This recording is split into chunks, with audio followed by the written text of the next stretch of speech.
Welcome to It's All Your Fault on True Story FM, the one and only podcast dedicated to helping you identify and deal with the most damaging humans, people with high conflict personalities. I'm Megan Hunter, and I'm here with my co-host, Bill Eddy. Hi, everybody. We're glad to have you listening. And we're the co-founders of the High Conflict Institute in San Diego, California. In today's episode, we're going to define and talk about just who are high conflict people. But first, we have a few quick reminders. Here's the deal. We want to hear from you. Have you dealt with a high conflict situation, been blamed, experienced violence or abuse from an HCP? Or maybe you simply dread seeing that person again, but you probably have to at home tonight or at work tomorrow. Send us your questions, and we just might discuss them on the show. You can submit them by clicking the Submit a Question button on our website at highconflictinstitute.com/podcast or emailing us at podcast@highconflictinstitute.com or just drop us a note on any of our socials. You can find all the show notes and links at highconflictinstitute.com/podcast as well. Make sure you subscribe, rate, and review, and please tell all your friends about us. Telling just one person that you like the show and where they can find it is the best way you can help us out and help more people learn how to address high conflict people. We appreciate you so very, very much. And now, on with the show. Have you ever been targeted by a blamer? Dismissed by a narcissist? Experienced extreme wrath and rage? Or intensely emotional people? If so, you may have been dealing with a person with a high conflict personality. Those who don't connect the dots back to their own behavior. We're here to help you understand the 10% who do things that 90% of other people would never do. Now let's get started.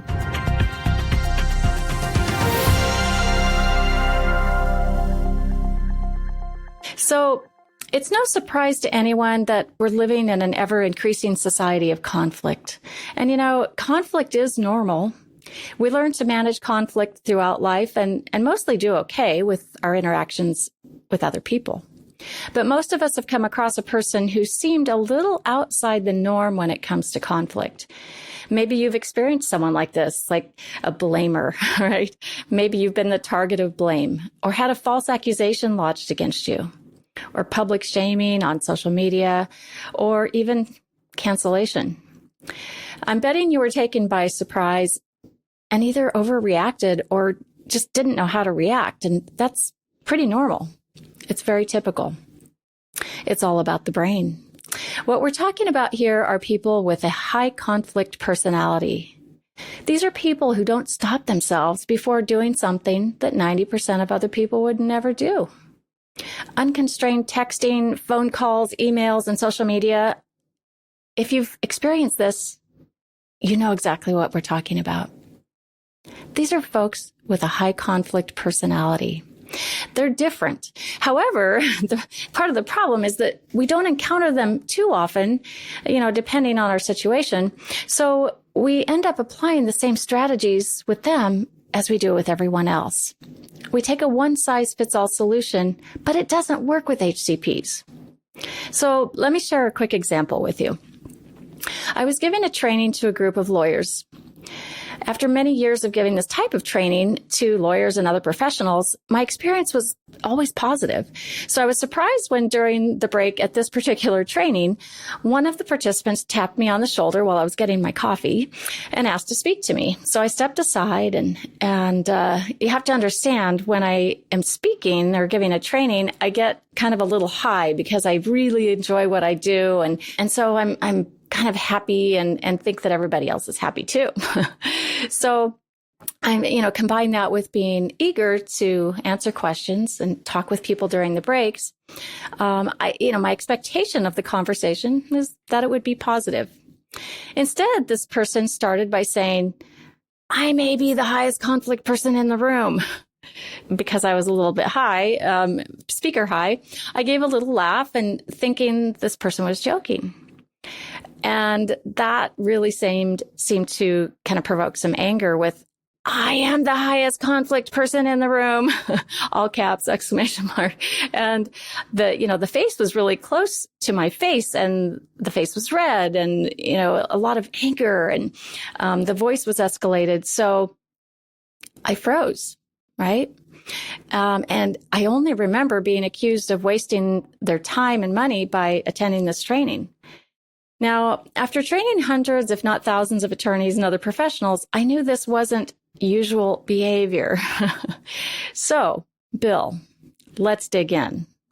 You're the guy who figured this out a couple of decades ago. So you're the one that's uniquely qualified to help our listeners understand why and how HCPs, those with a high conflict personality, are different.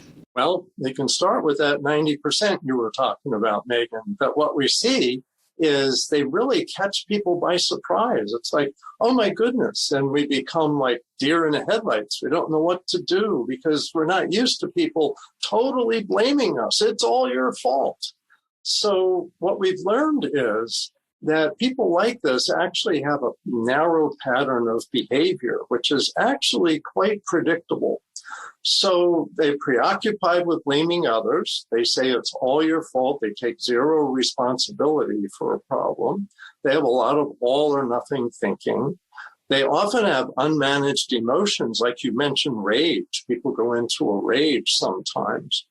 And their behavior is things that sometimes is 90% of people would never do. So once you recognize that pattern, you know you're dealing with a high conflict personality, which, as you said, is about 10% of the population.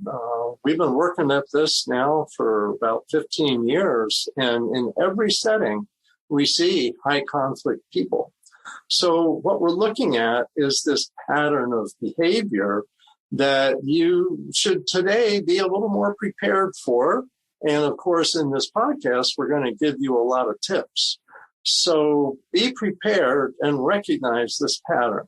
Blaming others, all or nothing thinking, unmanaged emotions, and extreme behaviors sometimes, like sending the email that shouldn't be sent, public shaming. And one thing to mention here is they're everywhere. Every country, and we've been to a lot of countries, every continent, every state. So every occupation, some have a little more, some have a little less. But what we're seeing today is they're really everywhere. And if you start becoming aware, not only will you recognize them, but you'll also realize you have to adapt your own approach to how to deal with them. I see HCP as sort of an equal opportunity. As you're saying, we see them in every country, every income strata. It doesn't matter the background, the race, the gender, anything. It's equal opportunity. So you really have to be aware. Number two, you said something interesting about predictability. As we go out and train and write our books and talk to people, what we often hear, as you know, is that people say, oh, these are the most unpredictable people on earth. But as we know, these once you understand their patterns of behavior and how to respond instead of react, and respond with the right techniques, then they become really very, very predictable. So, Bill, why are they like this? And why don't they connect the dots to their own behavior? When you're talking about personality, really, all our personalities come from three things. One is our genetic tendencies that we have with us when we're born, some things that may pass through families back to the beginning of time. Also, early childhood, that's a real big factor in how personalities are developed the first 5 or 6 years. So things may happen then. For some people, that really teach them, the world isn't a safe place. You have to fight in every relationship. And we especially see this in close relationships. So boyfriend, girlfriend, husband, wife, parent, child, close friends, close neighbors, anybody you're close to, there's that chance that this is going to come out. And so what we see is they've got maybe a genetic tendency early childhood, especially about close relationships. But the third is really the culture that you're raised in. And so with culture, you see people are really kind of absorbing a little bit what's around them. And the example I like to give about explaining how culture works is think about people who were born like in 1920. People that were born in 1920, within a few years, were going to be facing the Great Depression. Then a few years after that, going to be facing World War II. And they lived in a society where people weren't allowed to really focus on themselves. You got to help each other out. They grew up in large families, 4, 6, 8, 12 kids. And so the culture influenced people's personality development. So they didn't talk a lot about themselves. They knew they had to take care of each other. And they worked hard. They could have a job their whole life and then get a pension. And many people refer to that generation as the greatest generation. But now picture, let's say you're born in 1980. Well, 1980s when the personal computer came out. You've got to learn how to use all of these technological devices.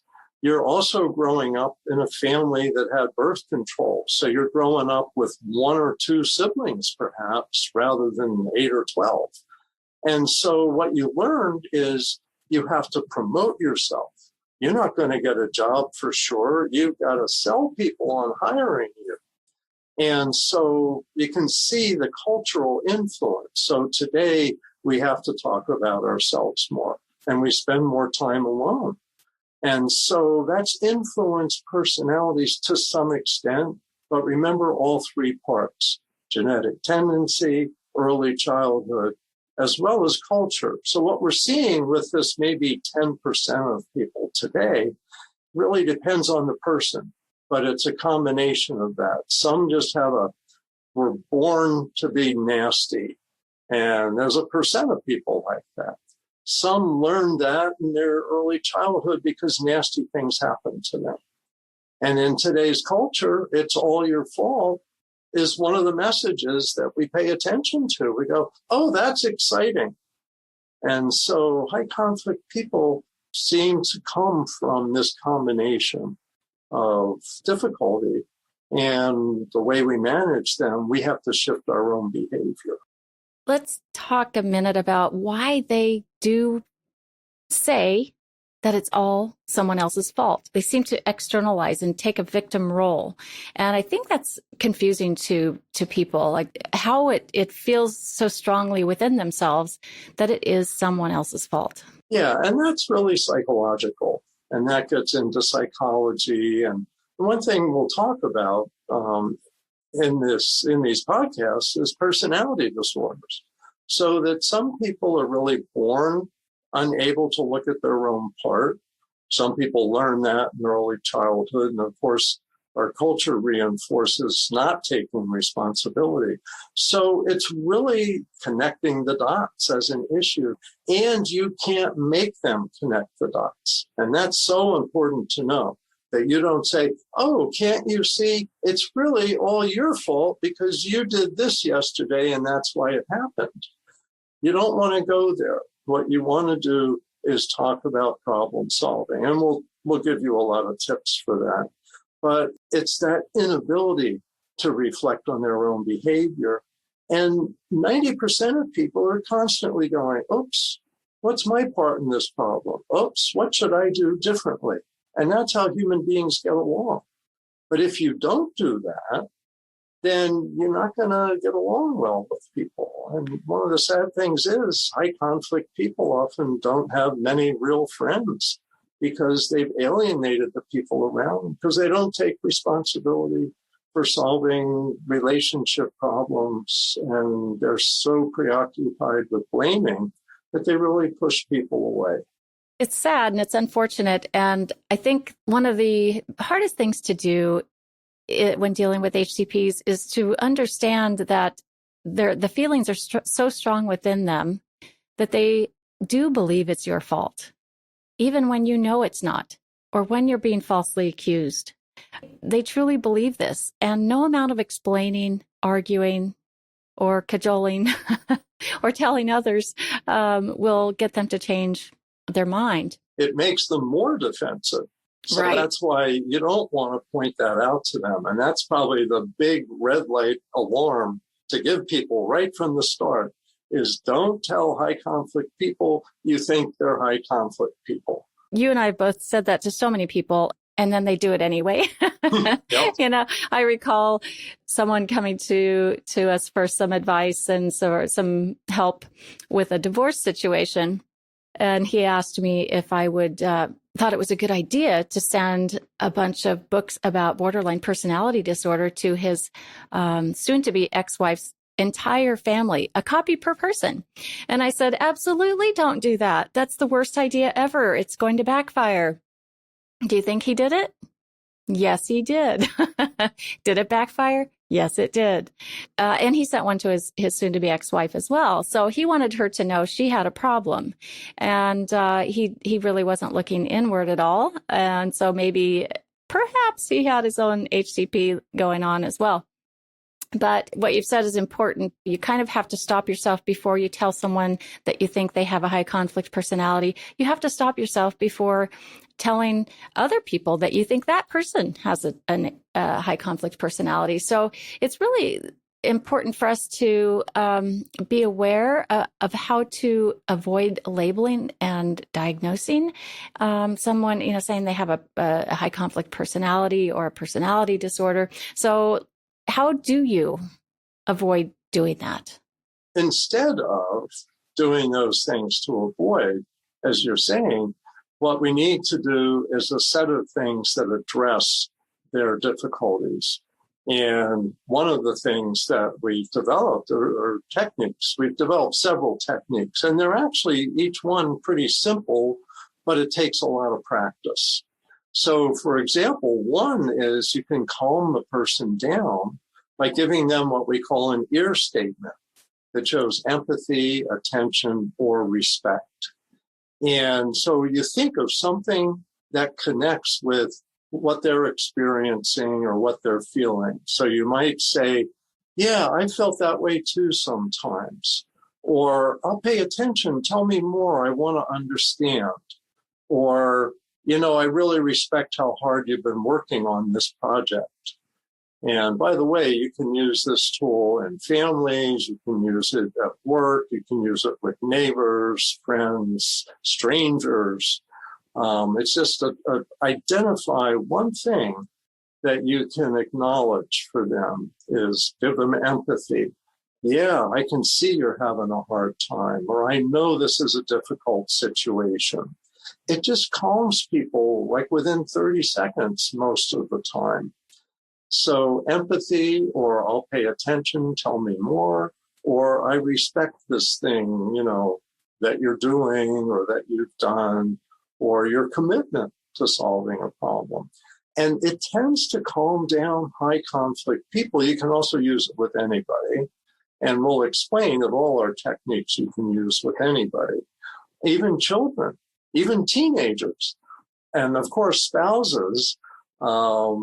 But don't overuse these. Occasionally I find myself saying something and going, Bill, don't use that technique on me. And I know what you're up to. But most of the time, it really helps calm people down because you're not fighting with them. When you think of it, this is a real easy concept. Think of what we want to do in relationships as win-win. And high conflict people think in terms of win-lose. If I don't win this over the other person, then I'm a loser and they're winning this over me. And in close relationships, it really needs to be win-win if anybody's going to stick around. So that's the idea, is act in a win-win way, and you often can calm down a high conflict person, like giving them empathy, attention, and respect. It's hard to do that sometimes because we are in that moment, right? And we're not expecting it. Now, sometimes after we've learned how to use ear statements, and we're at work or we're giving a consultation or working with an employee or a spouse or whomever, we we might be in a good state of mind, in a state of awareness to use their statements when someone else is blaming us or being defensive or just being hostile in general or, kind of undermining.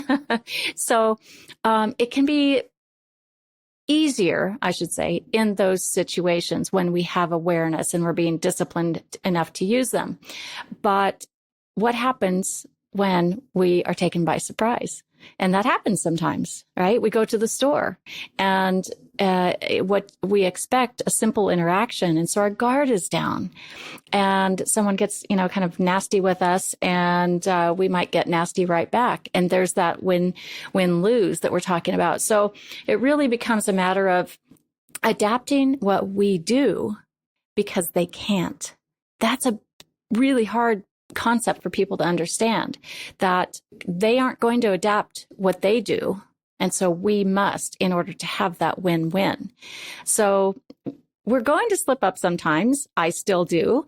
It's not a perfect science or I guess a perfect practice. It works every time when we use it, but sometimes we forget to use it or we just slip up or we get a little hooked. So you want to explain hooked, Bill? So what happens is, and we'll just get a little bit into the brain here, but people have heard of the amygdala, and that's in the middle part of your brain. And the amygdala is always keeping watch for danger.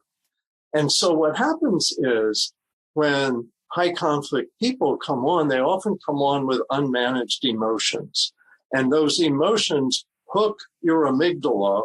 And next thing you know, you're in fight, flight, or freeze mode. And so even before you can think, because your amygdala gets a message before your thinking brain.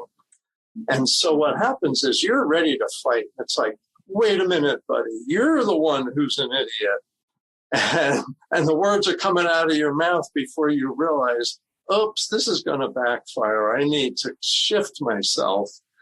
And as you said, Megan, it's really adapting our own behavior. We're not going to control them, but by adapting our response and by calming our own amygdala and saying, hang on, it's a high conflict person. Not now. We're not going to fight. We're going to give them empathy, attention, and respect, which is the exact opposite of what your amygdala wants you to do. But you'll find it works a whole lot better because the amygdala, is a fighter, but doesn't necessarily think things through. The amygdala doesn't connect the dots. The amygdala just reacts.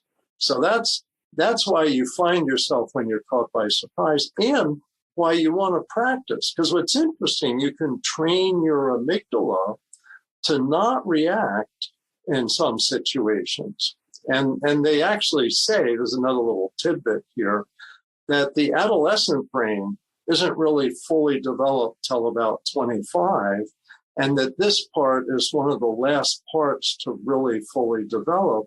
And that is for the teenager's brain to be able to tell himself or herself, this isn't a crisis. You don't have to go into fight, flight, or freeze mode. So this is a really good skill for teenagers to learn. They'll make more mistakes, but by the time they're 25, and in the coming world, the way we have so much conflict, they're going to do really well if they can learn to say, hang on, amygdala, it's only a high conflict person. We're going to give them an ear statement, and that'll calm things down. Yeah, it's a simple technique, just kind of hard to do without a lot of practice. And really recognizing when you're hooked and, your heart rate may be up a little bit or your body feels tense or you feel like arguing or explaining a lot or running away, right? Conflict avoiders.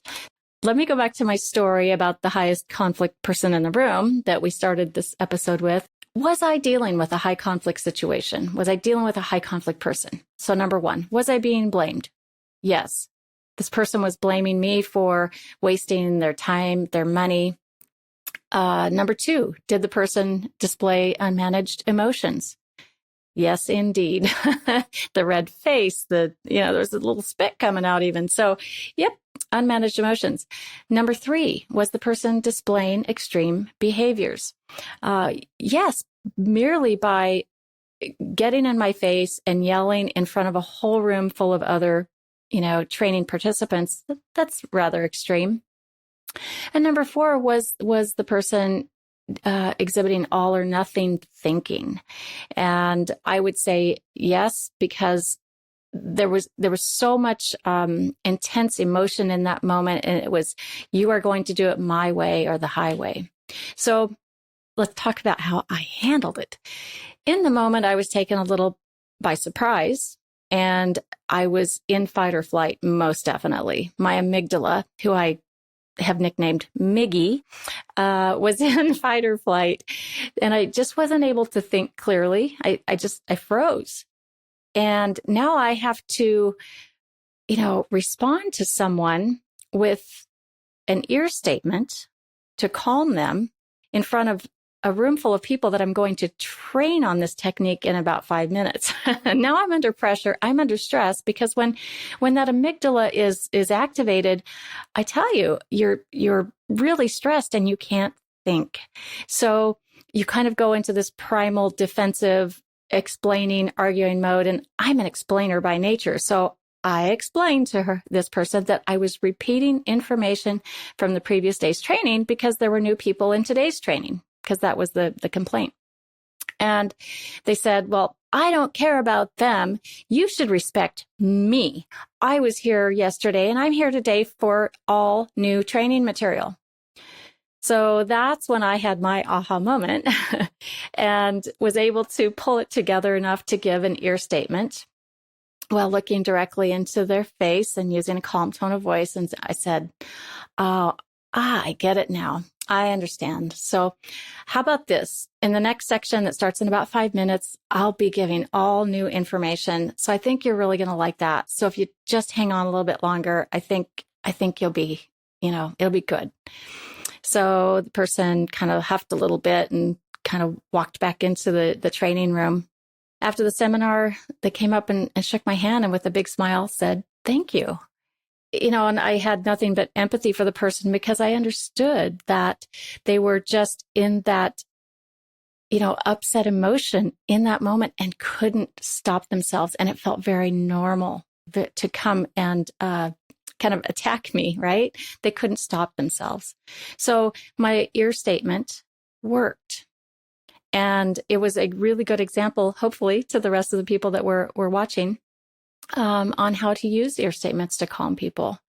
So that's kind of an introduction to HCPs and a simple technique for interacting with them. Bill, I think you have an example from your new book, Calming Upset People with Ear, about using ear statements. This is an example in the workplace. This book, we've got over 30 examples, so I'll just talk about this one. But what's interesting is on our website at highconflictinstitute.com, the most popular article is dealing with your narcissistic boss.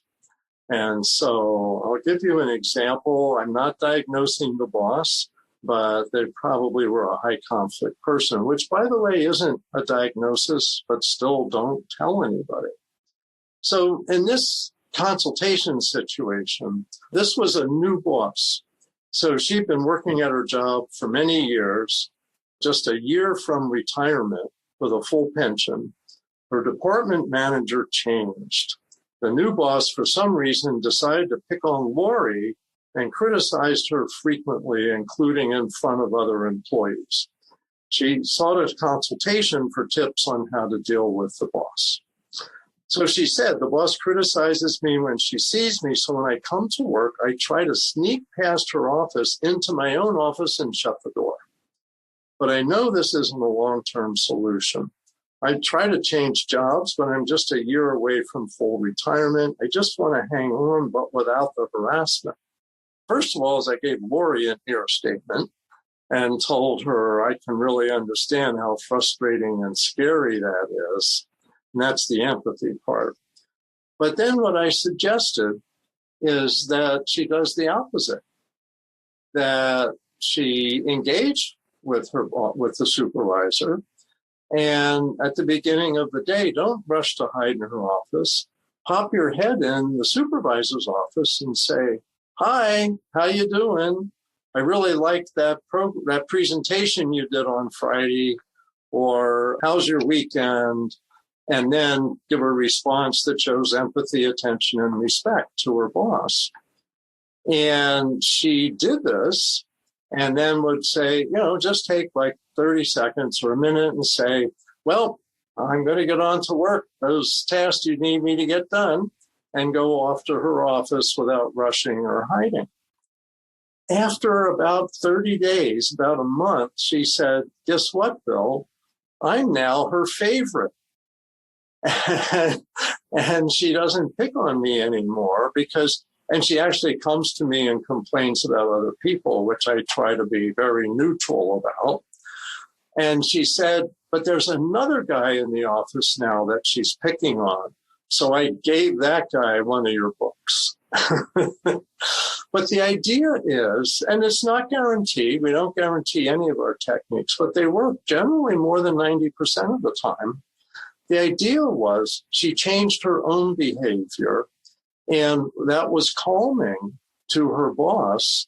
And her boss liked that. And her boss seemed like a high conflict person from everything I was told. And high conflict people don't get much empathy, attention, and respect. So she really soaked it up and appreciated that. So I like that example because it really primarily seemed to be ear statements that made the big difference there.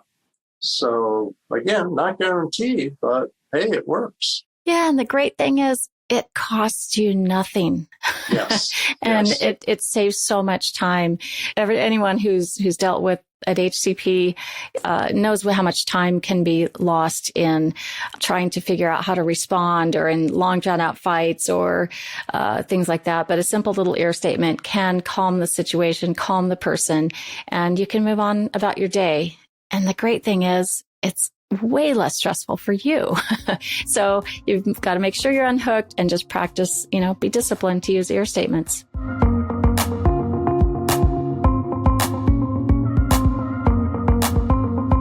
That was it. We hope you enjoyed this episode. Thanks for listening through to the end, and we hope that something in this episode helps you connect the dots about high conflict people and to also find the missing piece. We want to leave you with 2 simple reminders. 1, when dealing with HCPs, do the opposite of what you feel like doing and what you're used to doing with everyone else. And 2, please don't ever tell anyone you think they are high conflict or have a high conflict personality. It's simple, but sometimes hard to do. In next week's episode, we'll talk about how to respond to HCPs in writing with a little technique that Bill created called BIFF response. That's BIFF. It's one of our most popular techniques. So it's about, as I said, responding in writing, whereas with ear statements, we are responding in verbal situations. Hang in there, and we'll see you next time on It's All Your Fault. It's All Your Fault is a production of True Story FM. Engineering by Andy Nelson. Music by Wolf Samuels, John Coggins, and Ziv Moran. Find the show notes, and transcripts at truestory.fm or highconflictinstitute.com/podcast. If your podcast app allows ratings and reviews, please consider doing that for our show.